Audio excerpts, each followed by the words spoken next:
اے کملی میں لپٹنے والے،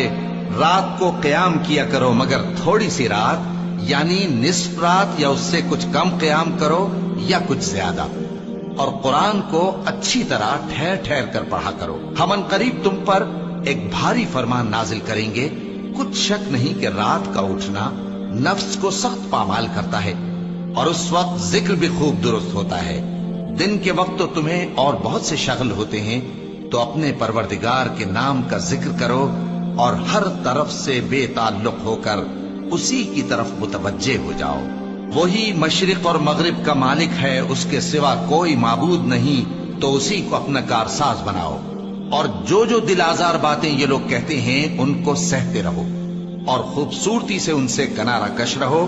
اور مجھے ان جھٹلانے والوں سے جو دولت مند ہیں سمجھ لینے دو، اور ان کو تھوڑی سی مہلت دے دو۔ کچھ شک نہیں کہ ہمارے پاس بیڑیاں ہیں اور بڑی زبردست آگ ہے، اور گلے میں اٹکنے والا کھانا ہے، اور درد دینے والا عذاب ہے۔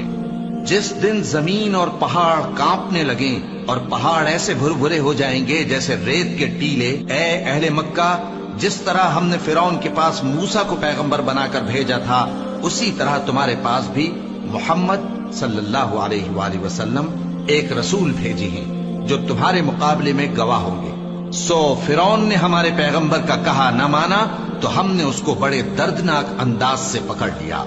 اگر تم بھی ان پیغمبر کو نہ مانو گے تو اس دن سے کس طرح بچو گے جو بچوں کو بوڑھا کر دے گا،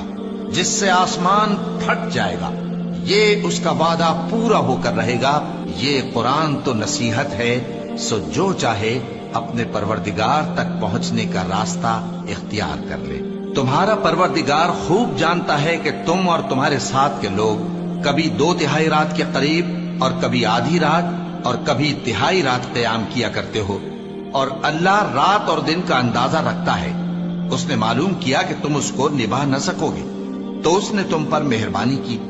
پس جتنا آسانی سے ہو سکے اتنا قرآن پڑھ لیا کرو۔ اس نے جانا کہ تم میں بعض بیمار بھی ہوں گے، اور بعض اللہ کے فضل یعنی معاش کی تلاش میں ملک میں سفر کریں گے، اور بعض اللہ کی راہ میں لڑیں گے،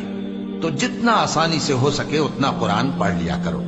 اور نماز قائم کرتے رہو، اور زکوٰۃ ادا کرتے رہو، اور اللہ کو نیک نیتی سے قرض دیتے رہو، اور جو عمل نیک تم اپنے لیے آگے بھیجو گے اس کو اللہ کے ہاں بہتر اور صلے میں بہت عظیم پاؤ گے، اور اللہ سے بخشش مانگتے رہو، بے شک اللہ بخشنے والا ہے، مہربان ہے۔